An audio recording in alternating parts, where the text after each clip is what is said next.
Welcome, everyone. Thank you for joining us. My name is Bridget Cabrera, she, her, hers, and I'm the Executive Director of Methodist Federation for Social Action. MFSA is an over 100-year-old faith-based policy and organizing network. Our mission is to mobilize, lead, and sustain a justice-seeking United Methodist movement, energizing people to be God's agents of God's justice, peace, and reconciliation. And we're so excited to be co-hosting this series of webinars with our partner, United Methodist for Kairos Response, UMKR. As we begin, we acknowledge this land and the many lands that you're joining us from, its history and all the being seen and unseen, known and unknown. And as we step into our work on this land, most of us as uninvited guests, we offer this work in a spirit of reparation, devoting ourselves to justice as we strive to uplift the legacy of this place and all of the places that we join this call on. We invite you to acknowledge the indigenous land of where you are joining from and type that in the chat.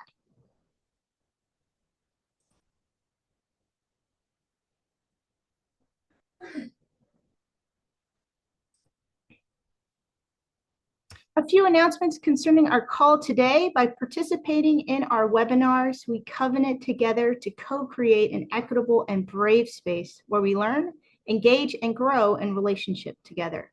We are recording this webinar, and that recording will be shared in the coming days.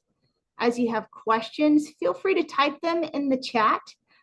Those will be, many of those will be directed towards me. You can direct them towards Methodist Federation for Social Action, and we will get those to the moderator. You can type them in at any time. You don't have to wait for the Q&A to get those questions in. Closed captioning is automatically generated, so do expect to see some spelling errors. And again, we thank you for joining us today. Our moderator is Teresa Basile. Teresa is the Communications Director and co-founder of UMKR. She has served in national leadership with Friends of Seville, North America, and U.S. Campaign for Palestinian Rights. Over the last 30 years, Teresa has engaged in inclusive and intersectional justice and peace advocacy on a wide range of issues in the United Methodist Church and interfaith circles and beyond. We welcome Teresa.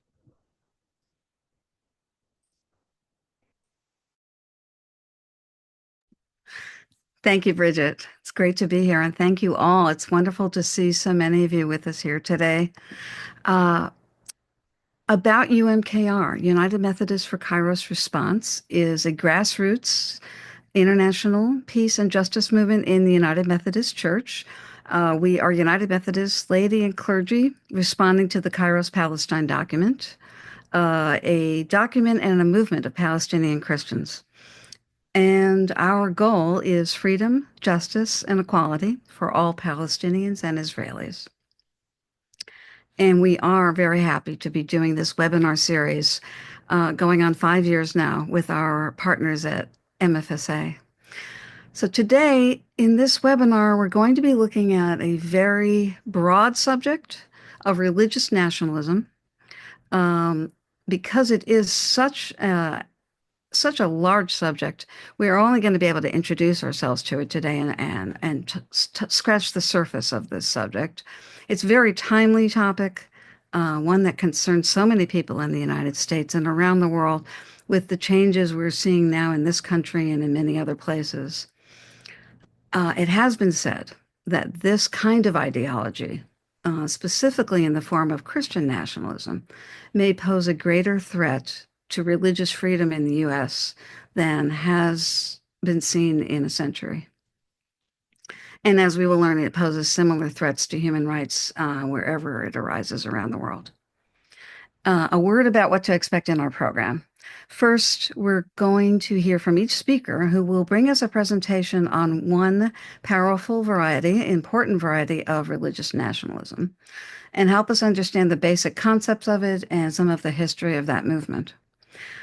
Then we will have a discussion among all of us on the panel about the similarities and the intersections of these ideologies and the movements that they have created, and what we can be doing to refute and oppose them.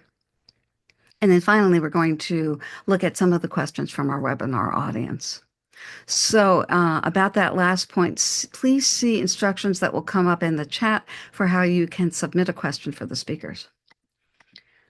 All right. First, we're going to hear about Christian nationalism, a form of religious nationalism that many United Methodists have some familiarity with and are deeply concerned about in our own church, perhaps, and in other denominations. And bringing us this subject is Reverend Kendall L. McBroom. He is the Director of Civil and Human Rights at the United Methodist General Board of Church and Society, responsible for managing and developing the agency's legislative and political advocacy in support of civil and human rights. He also collaborates with United Methodist faith and secular coalitions to develop and implement strategies that advance GBCS priorities. Before joining GBS staff, Kendall served as the senior pastor of Turner's Chapel African Methodist Episcopal Church in High Point, North Carolina, and he is an ordained elder in the AME Church. So welcome, Kendall. Thank you so much, Teresa, and good afternoon to everyone. It is such an honor to be here with you all to discuss this very important topic, and these very important topics as it relates to religious nationalism. And so I hope that what I share today is give some insight, and I want to give a resource at the end. I guess we can give resources because there's a lot of information out there, and at times it can be conflating, or things can be conflated. But I think in this moment we'll really get an understanding of key core tenets, some of the vocabulary, and some signs to look out for. So with that being said, I'm going to go ahead and get started. So Christian nationalism, and I want to add something in there that it's important to add this because for Christian nationalism to be what it is, and its adherents, and even those who are not of this skin color, of this particular hue, it still happens in this way. There's a direction or a vision that Christian nationalism is headed in. And so for the time that we're together, I'm going to refer to it as white Christian nationalism, due to the fact of the white supremacy that is baked within Christian nationalism. So what is Christian nationalism? Off front, the core tenets are that the U.S. Or any other nation, this is where Christian nationalism really transcends just the U.S. But in the context that we are in right now, it is the thought, the understanding that the United States is a Christian nation. It is a thought that the founders were Christian men. It is also the thought that the Constitution and Declaration of Independence are divinely inspired word of God. So the Bible holds the same weight as the Constitution, or the Constitution holds the same weight as the Bible, I should say, as being divinely inspired, handed down by God, that the founders consulted with God and with the Holy Spirit prior to writing and putting this together. It is also the notion that the United States courts favor with the divine, with God, with the God of the Judaic faith, in particular, but that the U.S. courts favor with this God, and that everything that this nation would do falls in line and is therefore blessed by this God. It is a thought that white people should be in charge or leadership, Christians broadly, but in particular that white Christians should be in charge as it relates to leadership, as well as receive the bulk of the quote unquote blessings. This would mean good jobs. This would mean homes. This would mean pension plans. This would mean all benefits of the nation, all the fruit of the nation should go to these people. And there is a one of the resources that I really want to highlight while I'm talking about this, because I think it's very important. to really understand that white Christian nationalism does not necessarily have to have a white person participating in it. This can be practiced by people of brown skin, black skin. Anyone can practice this particular ideology. It is a mindset, and I said an ideology. So I just want to highlight the flag and the cross. This is a resource, the flag and the cross, white Christian nationalism and the threat to American democracy. The deep story of this, which is the myth of this, is really about the founding of the nation and its purpose, that the nation was founded to do the bidding of the divine. These are achieved in three ways, in particular, through freedom, violence, and order. Freedom, violence, and order. These are major traits and major objectives of white Christian nationalism. And I want to hold out here, I want to just share this, that there's a distinction between the patriot and the nationalist.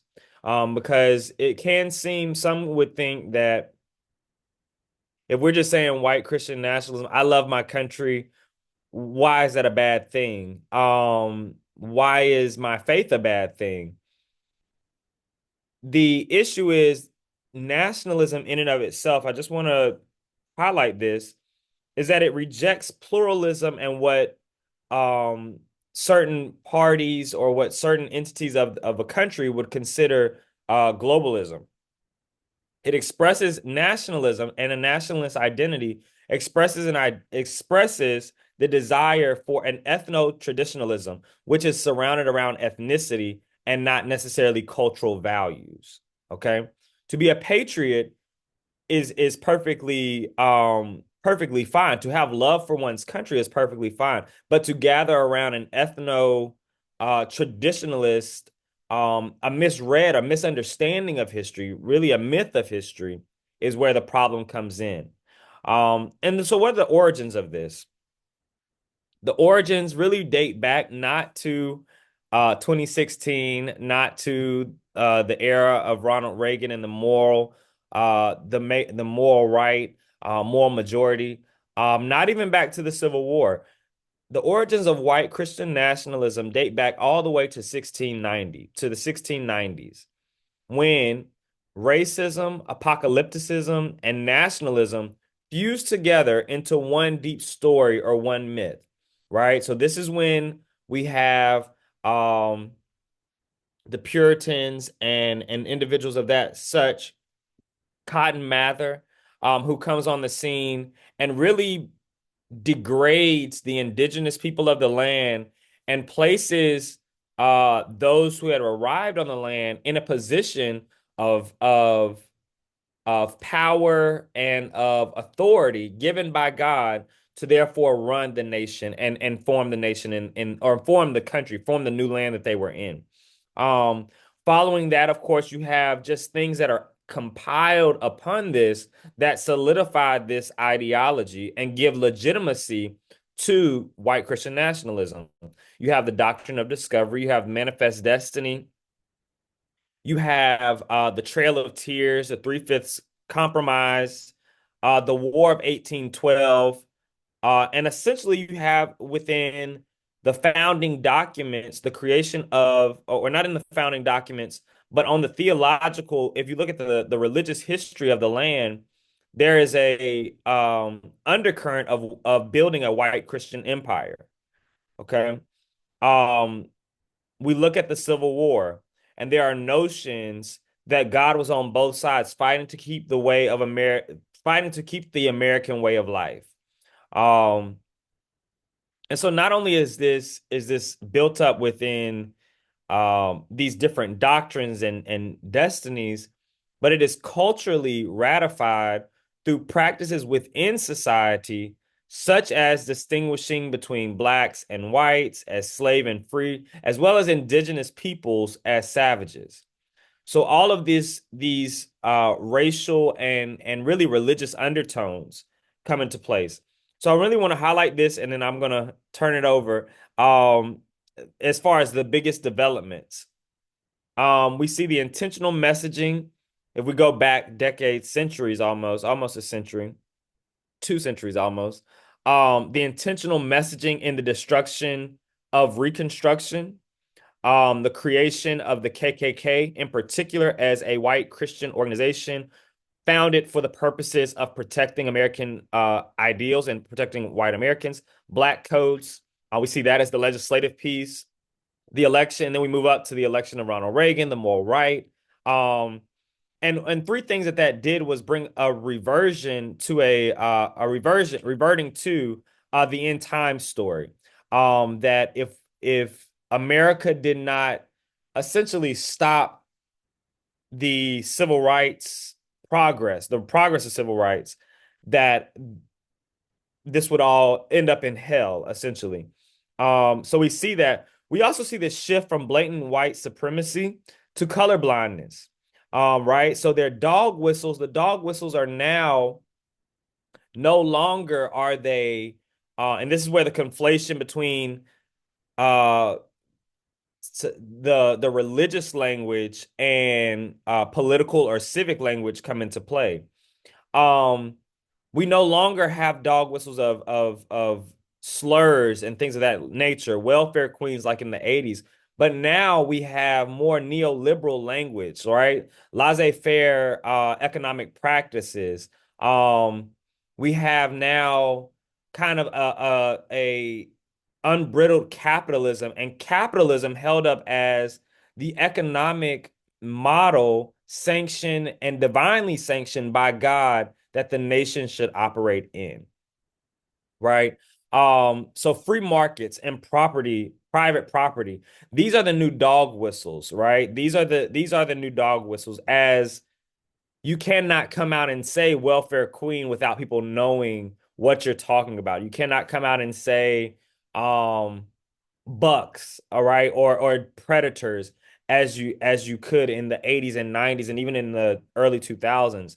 Now you are talking, you frame things as a nation in the form of privatization, and that if we do these things, it will hurt the market. The market is the God. So that is just a little bit about Christian nationalism, white Christian nationalism, and the conflation between religious language, right? Christianity in particular, and the language of the economy. That is where we're at in the conversation of Christian nationalism.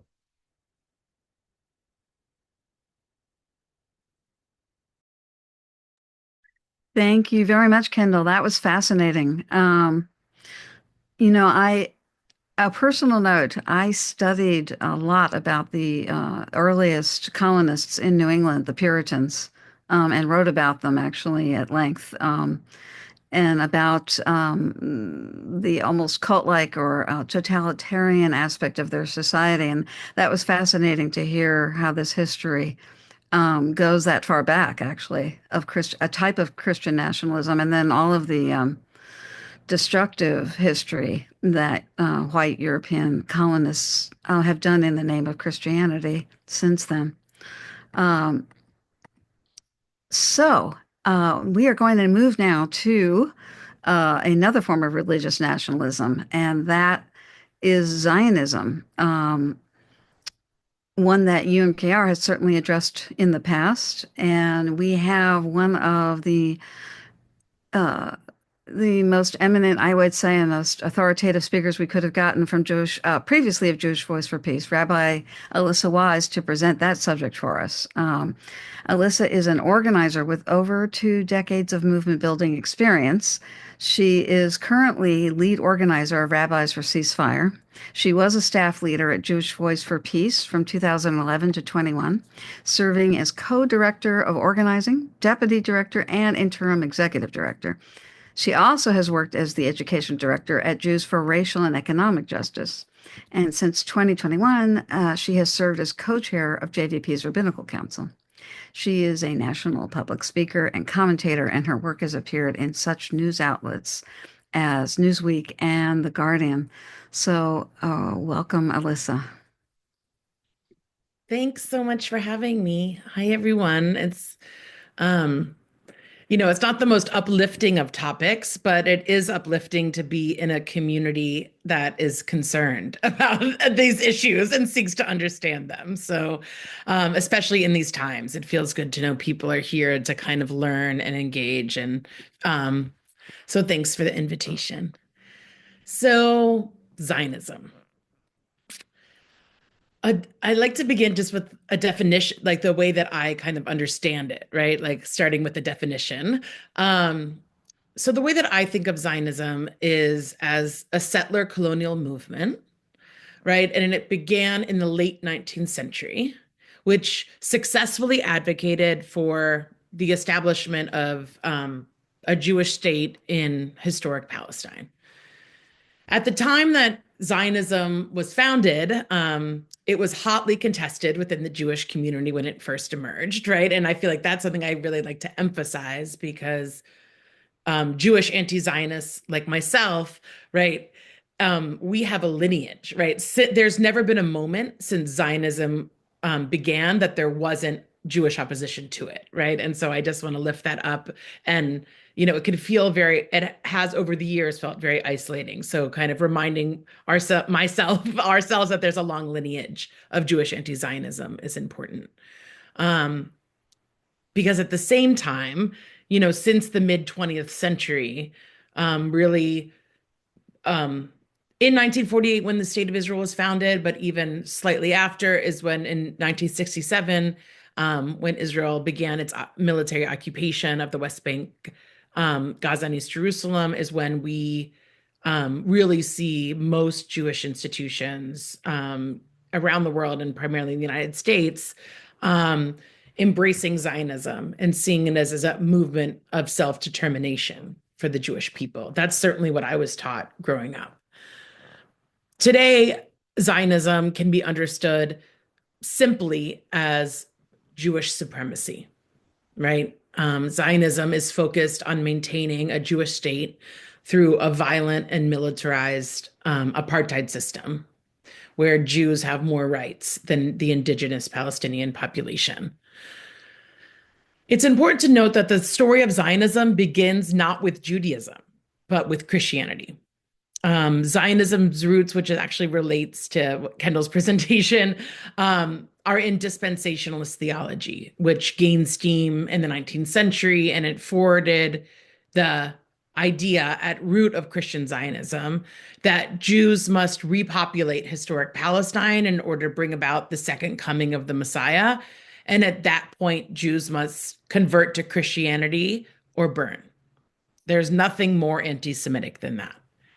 And many of the key leaders in the British Parliament, right, that was dominant then, right, who brought about the State of Israel, they were adherents to this belief. Most famously, Arthur Balfour, right? Balfour is the man behind the Balfour Declaration, the statement that was issued by the British government in 1917 during the First World War that announced support for the establishment of what they called a quote unquote national home for the Jewish people in Palestine. There actually wasn't a concept of national home. Like there's no precedent for that in international law in the time that Balfour and the British articulated it. So Balfour was part of this theological, above communities that were kind of supporting this theological idea that were circulating in Christian circles, right? And turned this theological idea into policy, right? As these white Christian men who led the powerful nations of the world, then in the then dominant United Kingdom, were parishioners at the churches of Christian Zionist leaders and believers in this dispensationalist theology. Of course, this Balfour document didn't just appear out of nowhere, right? Some historians maintain that there were efforts, like, as Kendall was saying, around the same time period, dating back, to the 1600s, of promoting the idea of Jewish settlement in Palestine, that it should be nurtured and advocated as a matter of foreign policy, right? So this was instrumentalizing Jewish bodies, right, in a theological fantasy. I like to always lift up that there were rabbis at the time that saw with clear eyes what Balfourism would mean for the Jewish people and the world. So in 1900, there was a rabbi named Rabbi Aaron Samuel Tamaris who attended the Fourth World Zionist Congress.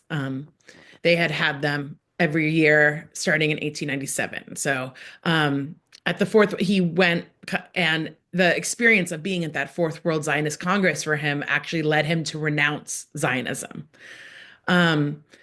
He wrote about a decade after the Balfour Declaration was signed in the late 1920s. And I'm going to read here from him. Furthermore, during these 10 years of Balfourist redemption, the situations of the Jews has worsened in the world. All the newly established or aspiring sovereign states find it useful to persecute the Jews as they pursue their nationalist aims. And for the grace of a similar state to which we can escape, we are grateful to Balfour and his cronies. But apart from this physical catastrophe of our people, to which the trumpeters of the Balfour Declaration have contributed by drowning the anguished cries of persecuted Jews with shouts of rejoicing at their nationalist redemption, quote unquote, they have contributed to a moral catastrophe as well, both for Jews and the world, end quote. If only more people had taken his warnings to heart, right? He really kind of saw with clear eyes that this idea of a Jewish nation state was going to be far from anything, far from redemptive. So, in Jewish communities, though, what has happened is that the dominant rationale, right, for why Jews need a Jewish state of Israel, kind of what I was taught growing up in my Jewish day school that I went to, and in the Jewish community I was raised in, is that because the world turned its back on the Jews during World War II, allowing 6 million Jews to be murdered, we need to have a state of Israel because we can't rely on anybody, right? So deeply embedded inside of the Zionism we are now we living with and Palestinians live under is this awful and frankly frightening idea that safety only comes from isolation.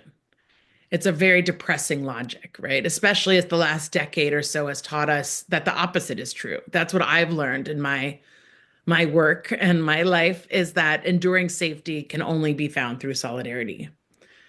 And at this point, the legacy of the brutal anti-Semitism of the Nazi Holocaust continues to be wielded by the state of Israel to defend what is indefensible, right? Its treatment of Palestinians. This was true before October 7th, and the genocide that we've been watching unfold, is just truly brutal to watch, as we've been warning, right, of that this is kind of where this would head, right? And as Palestinians and their allies raise our voices against the human rights abuses Palestinians suffer, we get charged with anti-Semitism, right? There's probably most everyone who speaks up for Palestine in one way or another gets lobbed with that accusation, right? Of this conflation of anti-Jewish hatred and critique of Israel, right? And so, we see this from, during Trump's first term, we saw that in the US, even as there was a rise in violent anti-Semitism, right?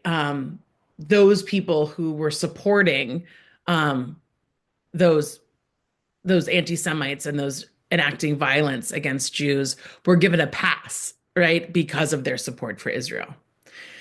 So, this logic of discrimination against Jews was the same logic that justified colonialism, right? As kind of Kendall was kind of describing, in Europe, right? It privileged white Christian Europeans and justified Black and Indigenous people being stolen and controlled and murdered. And so we have to understand Zionism as a product of its time, deeply embedded. into the logics of settler colonialism, racial hierarchy. When Jews didn't have citizenship rights in Christian Europe, there were limits on what jobs Jews could have, where Jews could live, right? And at the same time this was happening, white Christian Europeans were colonizing other places around the globe, right? So there is embedded in it, in Zionism, that's kind of why and how Zionism was born. So solidarity with Palestinians, right, therefore can't be viewed in isolation, right, from this larger legacy of settler colonialism and the dispossession of indigenous peoples around the world. And, for me as a rabbi, someone who's dedicated my life to serving Jewish people and caretaking Judaism, right, I'm outraged, right, about the ways that Judaism's texts and symbols have been recruited to the project of Zionism. And I want to say just a few more words, if it's okay, around, because I think it's actually important to understand, because the conflation of Judaism and Zionism is powered by such a powerful force, right? It's kind of really important to kind of to really underscore what I mean when we say Judaism and Zionism are not synonymous, right? Judaism is not the same as Zionism, right? It's, in my reading, antithetical to it. There's a French Algerian critic, Houria Boutelja, who said of Jews, the West managed to make you trade your religion, your history, and your memories for a colonial ideology. It is as if sorcerers had put a spell on you. So my work in my life is to deactivate that spell. So I just want to say a word about what I mean when I say it's antithetical to it.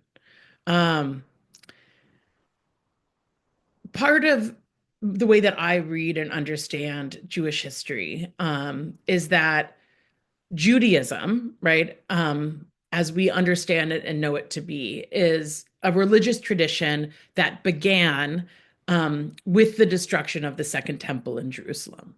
So before that time, we can talk about Israelite religion, right? That's the stories that we have in the Torah, in the Bible, in the stories of the prophets. It wasn't until that exile, right, and that Judaism was born.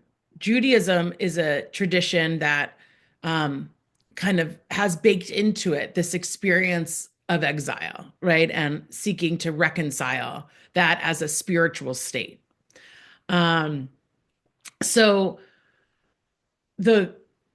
one of the ways in which, in that kind of that quote from the saying that we allowed our religion and history and memories to be traded in, right, is like Zionism, even as a word, right, is rooted in the word Zion, right, which is in Jewish tradition a kind of a centerpiece of our liturgy, right? And most Jewish prayers, you'll see a liturgical longing for Zion, right? And it's a powerful spiritual metaphor, right? And an articulation of what we probably all can relate to, right? As human beings living in a terrifying world, often an uncomfortable body, right? Is an experience of being distant from perfection and far from redemption. So the longing for return conjures the same feelings that social justice activists long for, right? A realization of justice and wholeness.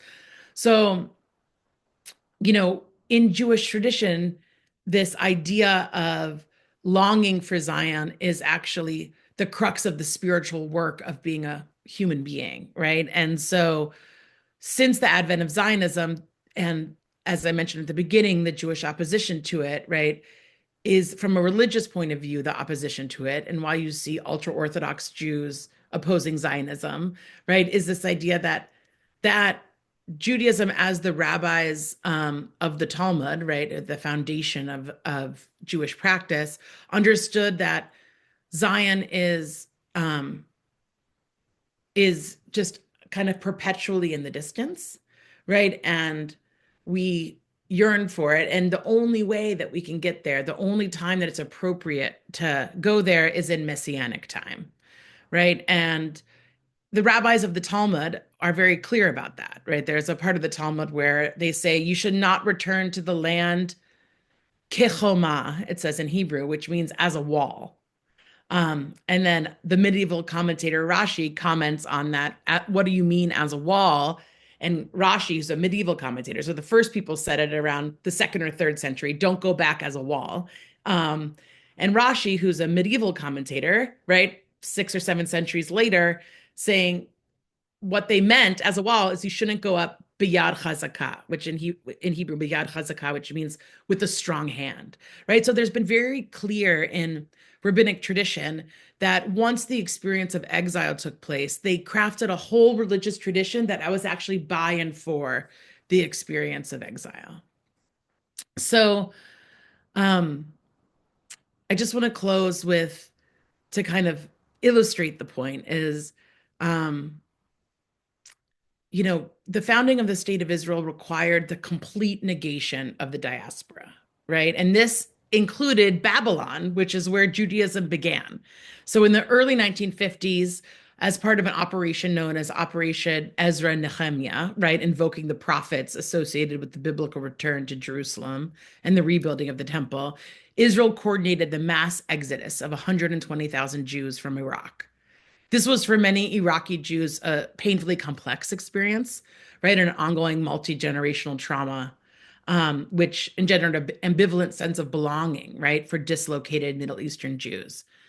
Avi Shlaim, who's an Israeli and British historian of Iraqi Jewish descent, whose family immigrated to Israel from Iraq at that time in 1950, captures the pain and disorientation of this modern exile by flipping on its head the ancient psalm when he said, "By the waters of Zion, we sat and wept when we remembered Babylon." Thank you.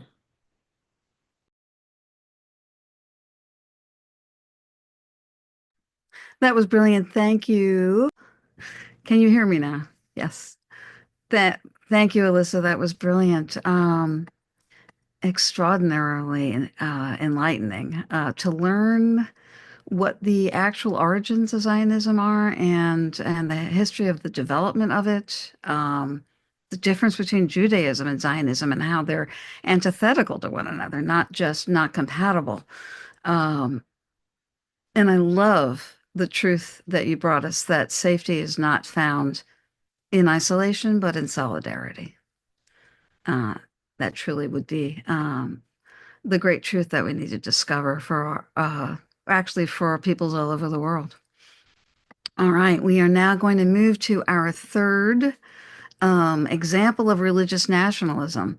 And before I introduce our next speaker, I should mention that we had originally announced and expected to have Reverend Neil Christie in our panel today, but Neil had a schedule conflict that made that impossible. We are extremely fortunate and grateful that our next speaker was able to join our panel. He is very qualified to bring us the subject of HINDUTVA, or Hindu nationalism, which he has spoken on many occasions. Pranay Sarayajula is the Director of Organizing and Advocacy for Hindus for Human Rights. He's a writer, researcher, and cultural critic who is passionate about dismantling systems of hate and oppression to build a more equitable world. His writing has appeared in The Nation, Jacobin, The Drift, and Electric Literature, among other news and literary outlets. He also writes the Substack blog Culture Shock, where he covers everything from the climate crisis to South Asian diasporic identity. Pranay has an MSc in Human Rights from the London School of Economics and Political Science. So welcome, Pranay. Thank you so much, Teresa, and everyone for having me here today. Namaste, everyone. My name is Pranay Somayajula. I am the Organizing and Advocacy Director at Hindus for Human Rights. And for those who are not familiar with my organization, Hindus for Human Rights was founded in 2019 to provide a Hindu voice of resistance to in the diaspora against caste, Hindu nationalism or Hindutva, which is what I'll be talking to you all about today, and all forms of bigotry and oppression. And I often describe us to folks who haven't heard of us before as the Hindu JVP, and we definitely have learned a lot and taken a lot of inspiration from JVP, and specifically from Alyssa, who is a really dear friend. And it's a treat to be on this panel with her again, as well as with Kendall, who is another very esteemed colleague. So yeah, I want to speak a bit today about the movement and ideology that is known by the name of Hindutva. And just a note on terms, the word Hindutva is often used interchangeably with Hindu nationalism, or we in our advocacy, particularly in our coalition work, like to use the term Hindu supremacy as well, just because it sort of ties in, that mental connection with white supremacy and Jewish supremacy that Alyssa talked about and so on. But the terms Hindutva, Hindu nationalism, Hindu supremacy, they're all interchangeable and they all refer to the same thing, which is to say a movement of religious and an ideology of religious and ethnic nationalism in India, which holds that India should be constituted as a majoritarian Hindu supremacist ethno-state. Hindus make up the majority of the population in India, and the Hindutva ideology is all about essentially establishing an apartheid-like system where Hindus are the true authentic citizens, and other minorities, particularly Muslims and Christians, but others as well, are treated as outsiders, as second-class citizens, in particularly extreme interpretations, even expelled or exterminated genocidally. And it's an ideology that has existed for about a century. It was first sort of articulated in the 1920s and 1930s by two men in particular, by the name of V.D. Savarkar and M.S. Golwalkar. And it was actually Savarkar who sort of wrote the first manifesto of this movement, and it was titled Essentials of Hindutva. In I believe 1923 it was published. And so that is sort of where you sort of see the core tenets of this ideology first getting sketched out. Golwalkar also elaborated on this, particularly in the 1930s, with his manifesto titled "We or Our Nationhood Defined." Um, and if you go back, you read these writings by these early ideological fathers, you read their speeches, as well as the various documents and writings of other thinkers and leaders in the Hindu nationalist movement, you see some sort of core tenets start to emerge that after hearing, Kendall and Alyssa speak will probably sound quite familiar. Again, this is an ideology of religious and ethnic nationalism, and that is very much rooted in Islamophobia in particular. The enemy number one of the Hindu nationalist project is Indian Muslims, who are treated as outsiders, as invaders, even though Muslim history on the Indian subcontinent goes back hundreds, if not thousands of years.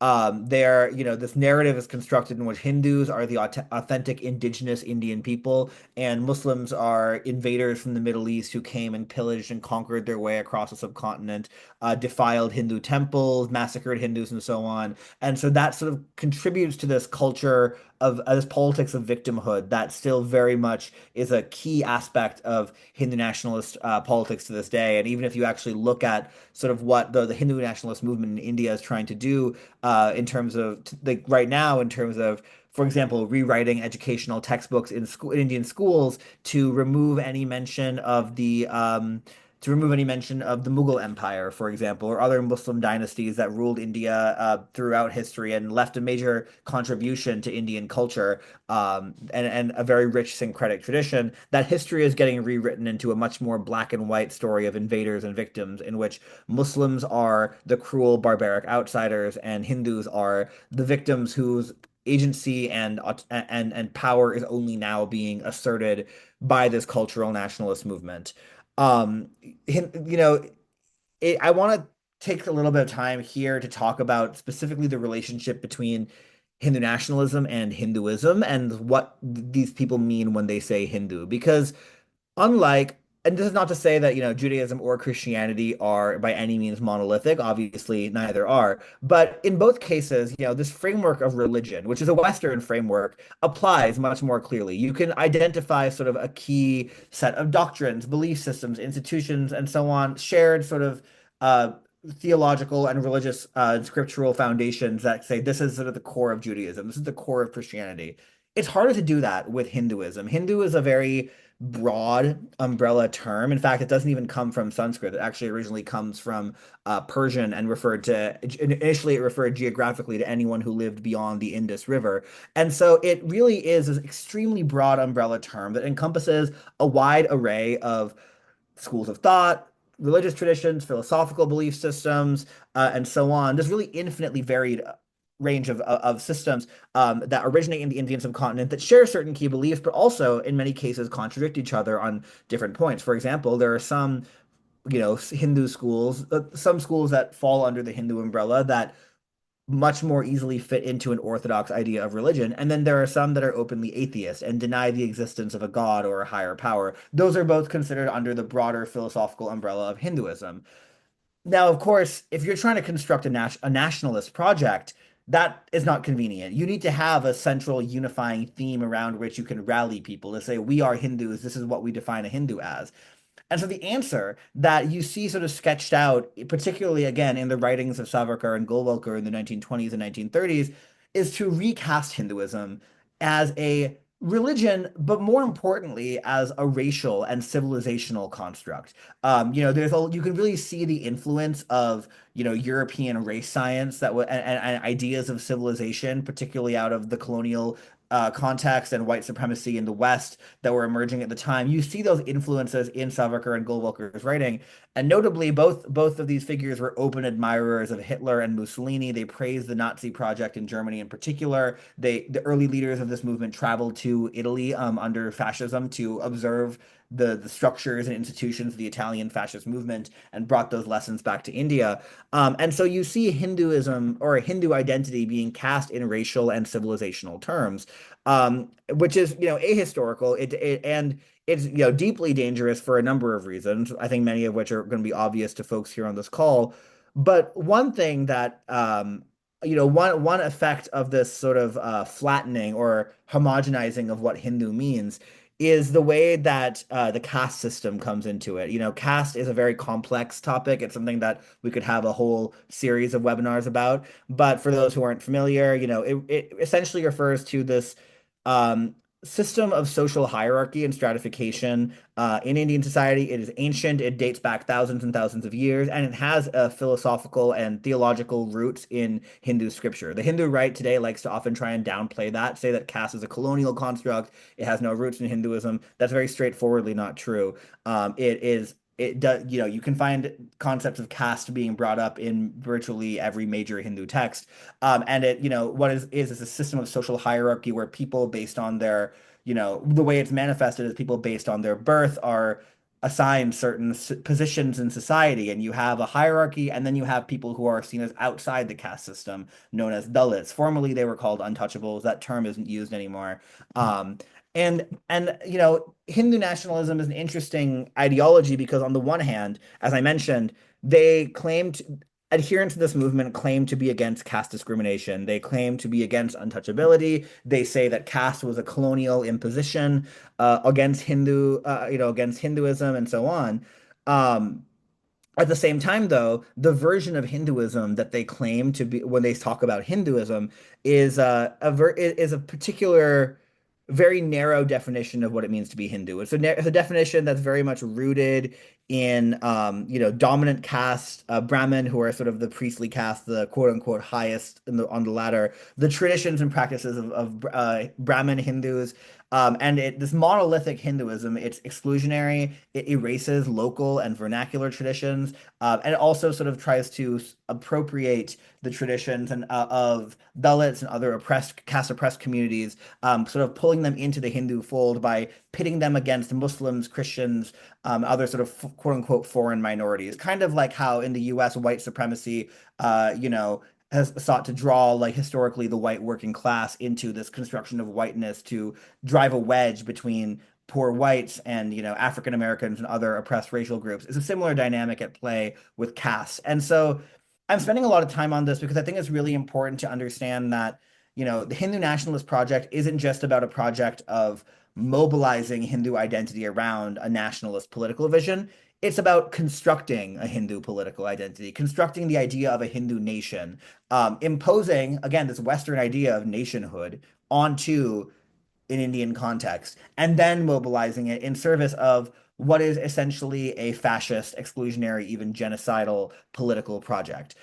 There's a scholar by the name of Anusut Basu who has written a book in which he describes Hindutva as a form of what he calls, quote, political monotheism. And I think that that's a really useful way to think about this. You know, like like the question of is Hinduism um, polytheistic, monotheistic, some other kind of theistic. That's a very complex thing, again, because it kind of depends on what you mean when you say Hinduism. That's a theological debate that I am not qualified to engage in. But certainly, I think the version of it's fair to say that the version of Hinduism promulgated by the Hindu nationalist movement is a politically monotheistic one. It is about constructing a very centralized, top-down, hierarchical version of Hindu practice that is deeply, deeply dangerous and deeply problematic. So this is why we at Hindus for Human Rights believe that the project of resisting Hindutva needs to involve resisting the attempt to present Hinduism in a monolithic light. Instead, we want to really uplift this rich diversity of our communities. Just to speak briefly about sort of what this movement looks like in practice. So it's represented today in India's government. India is ruled by a right-wing Hindu nationalist government under the BJP, the Bharatiya Janata Party, and its Prime Minister Narendra Modi. And the BJP is widely seen by scholars as sort of the political wing of another organization called the RSS. This is called the Rashtriya Swayamsevak Sangh. It is a Hindu nationalist paramilitary. It has more than 5 million, anywhere between 5 and 15 million members. It is by most counts the largest voluntary membership-based organization in the world. Tens of thousands of chapters all over India. It's been, as I mentioned before, it was formed with direct inspiration from fascist Italy in particular, and has been described by scholars as the world's longest-running fascist movement. And the RSS has a really wide network of affiliated organizations. I'm talking about student groups, trade unions, women's organizations, other civil society, really covering every aspect of Indian civil society. There is some RSS affiliated group. And these collectively are known under the umbrella of the Sangh Parivar, or the Sangh. And that just means like the family of organizations. So you can think of it as this sort of like network or this web with the RSS and the BJP sitting at the center, and this like concentric circles of different organizations. Oftentimes they are on paper independent from one another, but they will share funding sources. They will share key personnel and leadership. It can be difficult to sort of parse out the relationship between any two nodes in this network. And that's on purpose. That is in order to sort of allow what I've called in some of my writing elsewhere, a tactical politics of plausible deniability. So that when one, maybe some mob affiliated with one of these groups goes out and lynches a Muslim, which happens in India alarmingly frequently, everyone else in this sort of ecosystem can distance themselves from it. Oh, these are autonomous actors. They have nothing to do with us. We're the BJP. We're a political party. This is just some student group that we don't do any, we have nothing to do with. That is the way it allows this plausible deniability that allows those at the top of this movement to sort of always remain insulated from any sort of accountability or criticism for their role. And the Sangh has a very vast overseas presence as well. It's a global network. It's present in countries all over the world, from the UK to Kenya to Caribbean countries to here in the United States. And here in the US, the main organization that is sort of the heart of the Hindu supremacist movement in the US is called the VHPA. It's the Vishwa Hindu Parishad of America. It's the mothership sort of the Hindu nationalist ecosystem here in the US. It was founded in the 1970s. It has chapters all over the country, and many of the other Hindu nationalist groups here in the US that groups particularly like the Hindu American Foundation is one of the biggest ones. Started off with their leaders, were first members of the VHPA, were activists in the VHPA, and then formed these organizations autonomously. Again, on paper, they're legally independent, but they maintain funding sources. They maintain, collaborations, personnel, and so on. And this ecosystem in the US, the Sangh Parivar, transfers millions of dollars every year to India, to right-wing Hindu groups in India through charitable networks. There's been newspaper investigations to show that workers of charities on the ground in India that are supposedly meant to be doing education work or building schools or hospitals or whatever will, during election years, go and campaign for the BJP. And these are groups that are getting charitable funding from Hindu Americans in the diaspora through these networks. So there's really material support being provided to this fascist movement that has been involved in very, very deadly, instances of violence against Muslims and other minorities throughout Indian history, from the violence of partition to the campaign to destroy the Babri Masjid, which is a medieval mosque in the North Indian city of Ayodhya in the 1990s. In the 80s and 90s, Hindu nationalist groups started this campaign with support from the diaspora, claiming that that mosque had been constructed on the site of a Hindu temple. And in 1992, you had a mob of 100,000 far-right Hindus stormed this mosque, tore it down brick by brick, and this sparked massive communal rioting across India.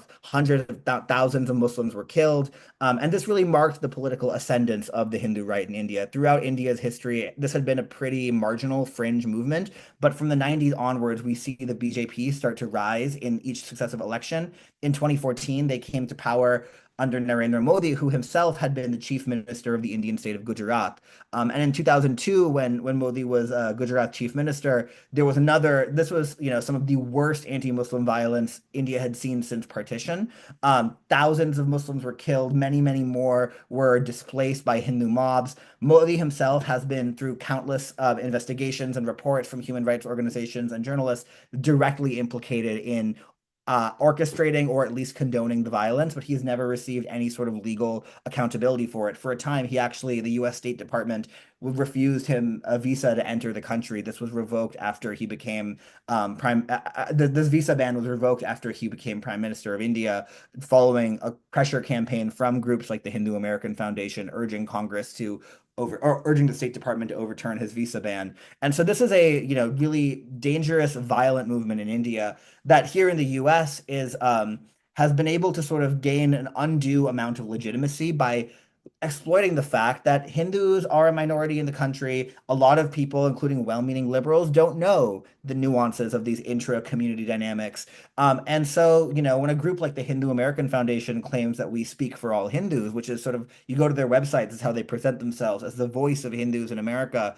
That's taken at face value. It's allowed these groups, and particularly Hindu American Foundation, to get this sort of mainstream legitimacy in American civil society, particularly in interfaith spaces. And they've taken liberal positions on issues like reproductive rights, climate change, LGBT rights, and so on, as a way to sort of distract from the very ongoing material connections that that they have to the Hindu far right in India to this day, as well as increasingly, particularly in the last few years, and particularly since the 24 election, convergences between the Hindu right in the US and the broader American far right, both in terms of the Zionist right, but also the MAGA movement. And I'm happy to talk more about that in the Q&A section, because there's really a lot to get into there. But essentially, I think the most important thing to drive home is that this is a movement that is transnational in scope. It has ties to an ecosystem that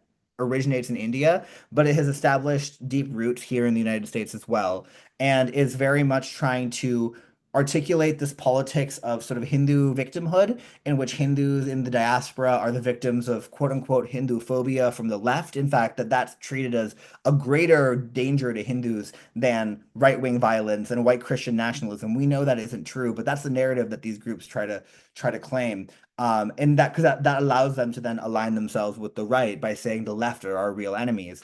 And it's so it relies on a politics of Hindu victimhood, as well as really leaning into this narrative of the model minority, claiming that, Indian Americans, and when they say Indian Americans, they mean Hindu Americans, are supposedly there's something special about us that makes us very successful, very educated, and so on. And it's this alignment with the politics of whiteness. It is this alignment with, the politics of white supremacy, and driving a wedge between Hindus and other communities of color, driving a wedge between Hindus and Muslims, Hindus and Sikhs in the diaspora. That's really dangerous to us at Hindus for Human Rights and in our coalitions, because, I was born shortly before 9/11, and so I've only grown up in like a post 9/11 America. I know our communities know, we remember the racism, the xenophobia, the hate crimes and the violence we experienced after 9/11. That was because all of us, it doesn't matter if we were Muslim or not, it doesn't matter if we were Arab or not, we were coded as Muslim. We were coded within this Islamophobic framework. And so the only way that we could keep each other safe was to stand in solidarity, was to build relationships of care and solidarity between Hindus and Sikhs and Muslims, everyone who was being othered and who was being treated as, not welcome in this country. we're now in a moment where we have the far right in power again. We have a rise of, we have Elon Musk throwing a Nazi salute at an inaugural rally. We have this rise of white supremacy once again. And rather than building the relation, than deepening the relationships of solidarity that kept us safe after 9/11, what the Hindu right is trying to do is drive a wedge between our communities and other communities of color, other immigrant groups, both within the South Asian diaspora and outside of it. That's really dangerous. And I think our project as Hindus, as South Asians, and just as Americans is to resist that. And I'm really grateful for this conversation as a key way to build some of those connections across religious lines. So I'll stop there. Apologies if I went long, but thank you so much for this opportunity.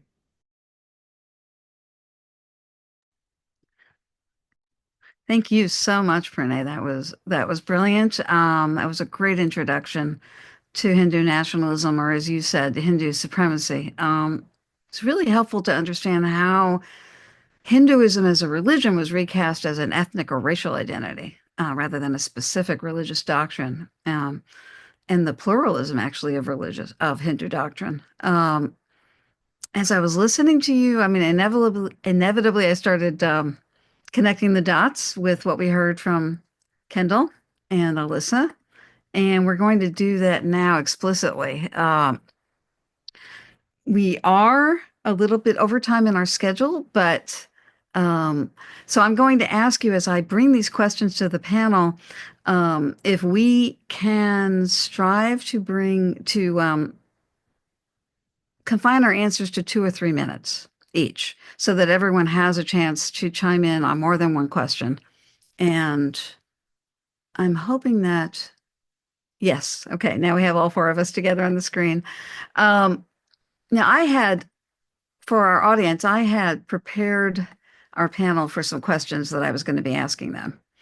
And I think the first one has been so amply covered, I'm going to jump over it, which was what are some of the core beliefs or tenets. We heard those so vividly. I think all of us are capable of connecting those dots ourselves. I think it would be interesting to hear from you, and jump in, any of you as you wish. Where do you see the connection in the practices, either in specific historical events or current practices today in these various movements, in how they are striving to establish their supremacy, be it here in the US or elsewhere? Where do you see the connections, not just how it's happening in one ideology, but how they connect with what you're seeing in other movements? I think that one thing which is interesting that I see between is going to a stance of victimization, right? So one of the things that happens is that, I think these false charges of anti-Semitism claims, I know over the years where I've been through my work with HFHR, I've understood the way that strategy is being mapped on to that work, where there's like a fomenting of an idea of like anti-Hindu bigotry. I mean, Pranay, you could speak more to that. And then I also think that like some of what we're seeing now with this like anti-DEI, anti-woke stuff is the Christian nationalists doing that same kind of victimization, right? Which is this really intense phenomenon where you have these forces that have extreme power, right? like military power, political power, feel it like playing victim, right? And kind of manipulating what are actually kind of sentiments that we want to actually encourage in people, which is being sensitive to anti-Jewish bias, anti-Hindu bias, like inclusivity, right? Like those are things that we want to encourage, and yet those are being kind of like manipulated and turned around. And so I just like raise that because I think it can be hard. I know, as a white person, like I know it's hard for me to kind of like shake off accusations of racism, right? That come at me. And even as I like strive to be an anti-racist activist, right? I live in the world, and so I think that there's the same can happen when it comes to these things it then creates a culture where people don't want to act and don't want to speak out and feel scared into silence. And so I think it's important to raise because I think it does undermine movements for justice. If I could just jump into Please. what Alyssa had said, I think that in some ways it's actually easier to draw parallels, intersections between Hindutva and Zionism than Hindutva and white Christian nationalism. I think specifically because one, I mean, Christians in India are victims of the Hindu nationalist project, and I think that like that has like all Christian groups in the US have often like raised concerns about that, rightfully so. And also, and there's I think in some ways there's the question of Christian nationalism, particularly in the context of like the current alignment between the Hindu right and the MAGA movement, has actually posed some difficult contradictions where you have like the Hindu right is trying to cozy up with the Trump and the Trumpist MAGA far right, but also there is this very strong current that wants to display the Ten Commandments in the schools, that's talking about America as a Christian nation. And Hindus as a religious minority, obviously that makes us less safe. That is very dangerous. You have folks like Vivek Ramaswamy, who I think have tried to sort of like marry this together by almost, when he was on the campaign trail running for president, he talked about his Hindu religion in almost like Abrahamic terms, and he talked about America as a Judeo-Christian nation, even as he talked about being a devout Hindu himself, and he's very closely tied to this Hindu nationalist movement as well. So the relationship is much more difficult there. But I think, Alyssa alluded to this, but particularly around the politics of victimhood, there has been a very concerted, it's not just that there are parallels, but there has been a very concerted and intentional effort on the part of the Hindu right in the US to emulate what the Zionist movement has done in terms of being able to turn anti-Semitism from a legitimate thing that exists and a type of hatred that exists in our society, weaponize it as this political smear against anyone who's criticizing your nationalist project. There's a really great article, I can drop it in the chat, in Jewish Current from a couple years ago now by Aparna Gopalan, which really goes into like the history of how in the 90s and 2000s the leaders of these right-wing Hindu groups that were just getting off the ground, they were looking to the ADL, to the AJC, to more established Zionist groups to sort of emulate how can we do for Hindu phobia what they've done for anti-Semitism. Even, to this day, last year during the Stanford Gaza encampment, for example, you had the Hindu American Foundation and Zionist groups on campus joined together for a they what they call like a Hindu Jewish interfaith rally against terror and hate or something. And it was like a counter protest against the encampment. There are still, they do webinars, like webinars like this one, except that they're talking about how anti-Semitism and Hindu phobia are interlinked. And so there's a much clearer, I think, sort of convergence there. The Christian nationalism element actually introduces contradictions into this far right alignment that are interesting to talk about. So I just wanted to add that. That's great. Thanks. Kendall? Yeah, I just wanted to throw this in real quick. I think there was one of the connecting things that I heard as we were sharing us to learn more. And I know Pranay had he had shared with this when we first met. I think it was at a religious nationalism event, or somewhat to that extent. And in this moment, he shared this political monotheism that is being built, and I think that is a connecting dot between these three ideologies in particular that we're discussing, and that ideology, this political monotheism, um, the divine, or what is seen as divine, is not necessarily what the tradition, or out of the religious tradition.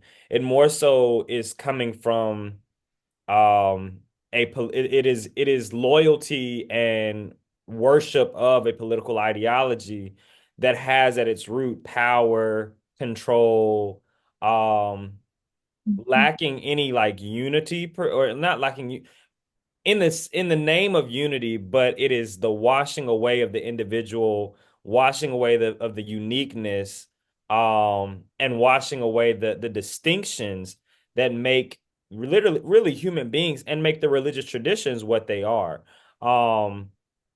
So I think this kind of loyalty and religious fervor for extremism and for just right-wing ideology is really where I see a connecting Mhm. connection, and those practices are at least I know for well I know for sure how they're practiced out in necessarily in particularly violent ways between Zionism and with white Christian nationalism. Um, but that violence and that political monotheism being a connecting factor is something that I just I see taking place right now today actually. Really interesting phrase, political monotheism. I mean, I was raised understanding that we have a kind of civic religion in the US, but maybe the nationalism that we're talking about takes that to an extreme, beyond even the tradition that some of us grew up with here, to the point of idolatry. I did just read something recently that said Zionism has made the state into an idol for Jews. All right, thank you. That was very helpful. I want to. Okay, I have two more questions for you. I'm going to tell you what they are, and I'd like to, believe it or not, try to cover them in 10 minutes so we can take at least one question from the several that the audience has supplied to us. One is, and a little bit of this you touched on already. Where do you see these different manifestations of religious nationalism working together, supporting one another? I know there's an awful lot we could say about that regarding India and Israel, um, but we're going to need to keep that very succinct and just the big strokes on that, on any of those connections that we see. How are they banding together or working together?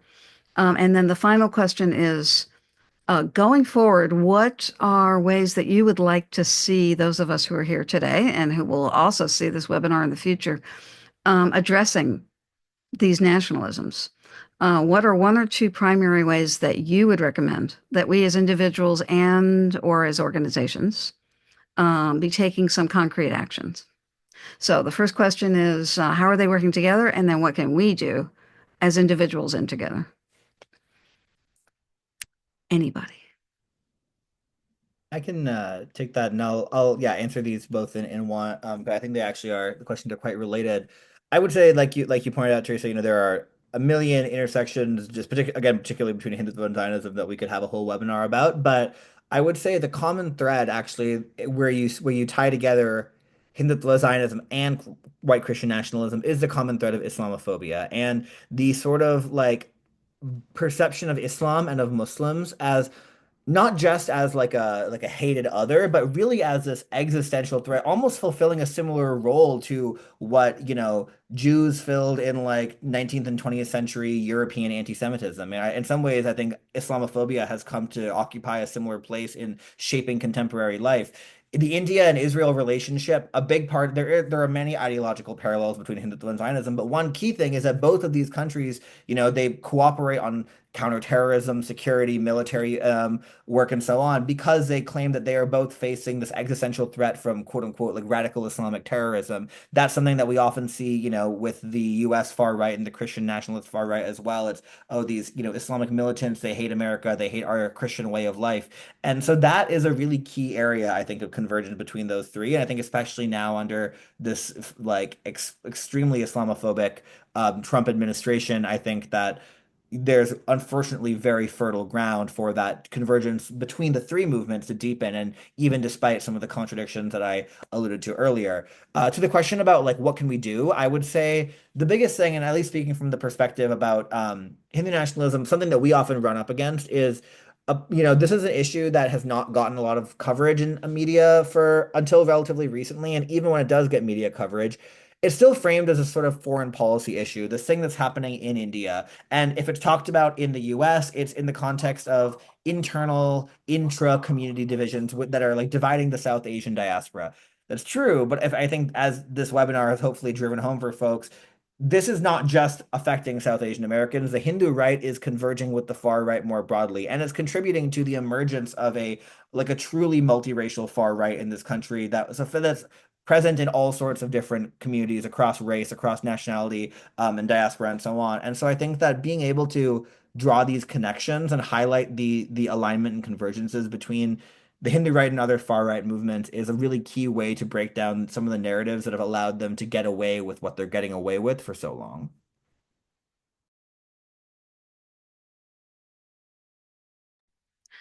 Thanks, Renee. That was a great tying together of the two questions. And I admit I had not thought of that as a theme that connects all three. Islamophobia that connects all three of the practices we're seeing today. Yeah, I Alyssa? mean, I think it's true. I mean, you know, very well, brilliantly said as always, Pranay. I think like I've really come to really see really crystal clearly that often like what people are saying when they make these charges of anti-Semitism is actually couching their Islamophobia, right? It's like actually it's like Islamophobia masquerading as concern for Jews, right? And like there's it's so sinister, but I think that like, you know, part of, as I shared in my initial presentation, is like I think my read particularly just about Zionism and Christian nationalism, is that they've always been intertwined, right? That you wouldn't have Zionism, right, without Christian nationalism. The same camp, I don't think is fair. I don't know I don't think we could make that same correlation. Pranay, I'd be curious what you would think about that, but I think that we just have to understand them kind of inherently linked. Um, so I want to say that. And I think that like, as far as what to do, you know, last summer, Pranay and I were on a similar panel to this at a mobilization against Christians United for Israel National Summit in DC, which was part of Interfaith Action for Palestine coalition that came together. And I think it would be really great to see. I know this year we're planning to mobilize again, right? Christians United for Israel, for those that aren't familiar, is the largest pro-Israel organization in the world. And they, combine Christian nationalism and Zion, right? They are the manifestation of that combination. They have more members than the entire population of Jews in the United States. So they boast 11 million members. There's only 7 million Jews in the US, right? So when you think about power and influence, right? And so I think having a really strong Christian interdenominational kind of rejection of Christians United for Israel feels like a really important thing. Like given their power, given that you have Mike Huckabee, right, as the ambassador to Israel, who is a leader in Christians United for Israel, is a Christian Zionist himself, now has disproportionate power, being able to create disastrous outcomes for Palestinians, right? There's actually like a unique role that Christians can play and like white Christians can play in, I think in particular, organizing in your congregations. I think this is a really important time for those of us that have access, through our networks and relationships, that we have the hard conversations, that we push people. We need to come out of the next 4 years far stronger, more unified, and larger, right? So thank you. That was great. Yeah, Kendall. I I'm going to mention, I hope you can particularly address what we might be doing in the United Methodist Church and in our congregations or beyond the congregation. absolutely. So, webinars like this, of course, are helpful, and this is what we've done for probably like the last, I can say less for the last year and a half, because Christian nationalism has come up so much. So I remember we went to the Iowa annual conference, and did a webinar, did an entire presentation on white Christian nationalism and how it impacts democracy and how it impacts our faith. Because what it does is it co-ops religious language for the sake of its own ends, which are power, which are violence, and which are order. But that is not Christianity. So I just want to throw that out there as well. Um, but I think, and that is a part of what I was going to say that we could do is continuously educate ourselves to really learn these dog whistles, these new dog whistles, as it relates to these forms of religious nationalism, um, because and learn them, know them in the sense of the economic terminology that is being used as it relates to these nationalist ideologies, because that is where it can confuse people. I know within Christian nationalism, to just say that the market can do these things but not realize the language, the Christian language that is being used to uphold an economic policy or economic principle. Um, that is where the disconnect sometimes comes in. But truly sit and learn. And again, as I think Rabbi Alyssa had mentioned, like the solidarity is much needed.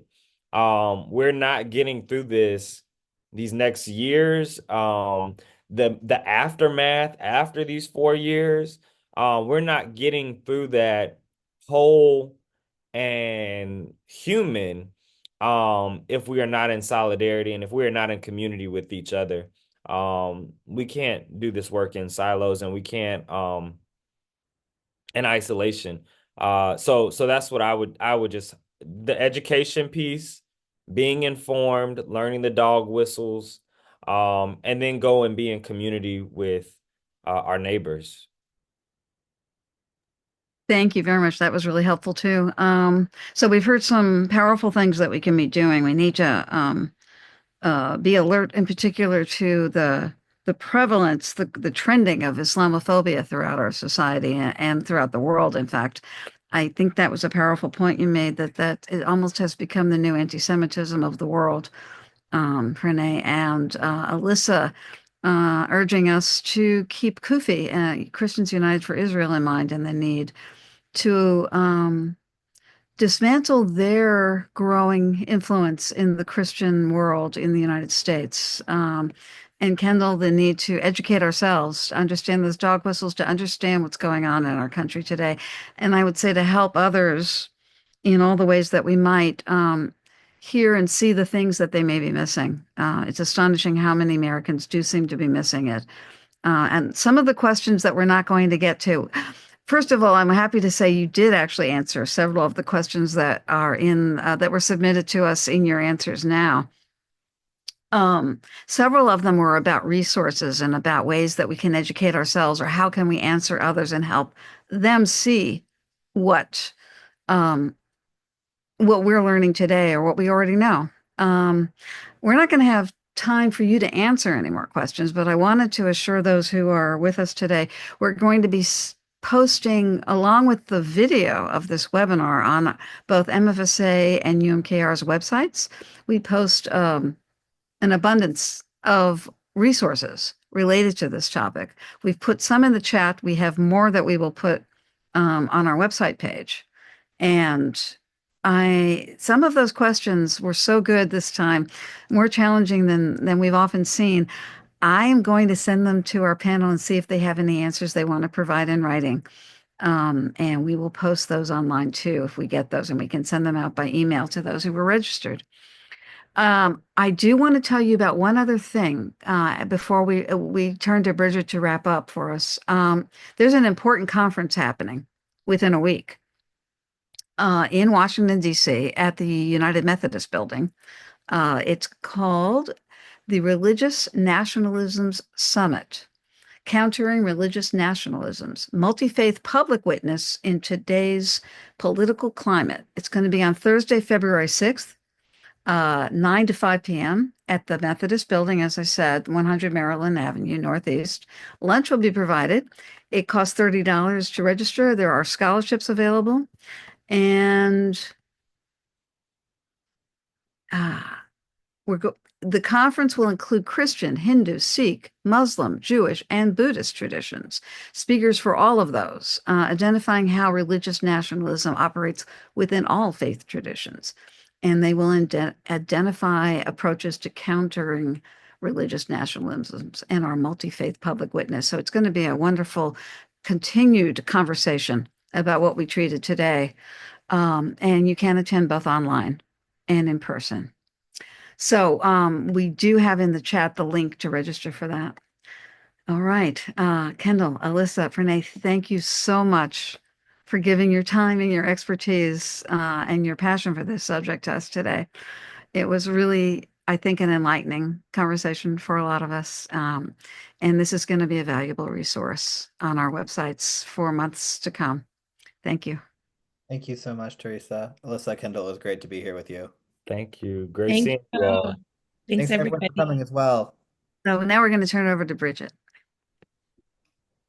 Thank you, everyone, for being on this call. Thank you so much to our speakers. As was mentioned before, a recording and also a lot of the resources that were put in the chat will be posted on both MFSA and UMKR's websites and YouTube channels.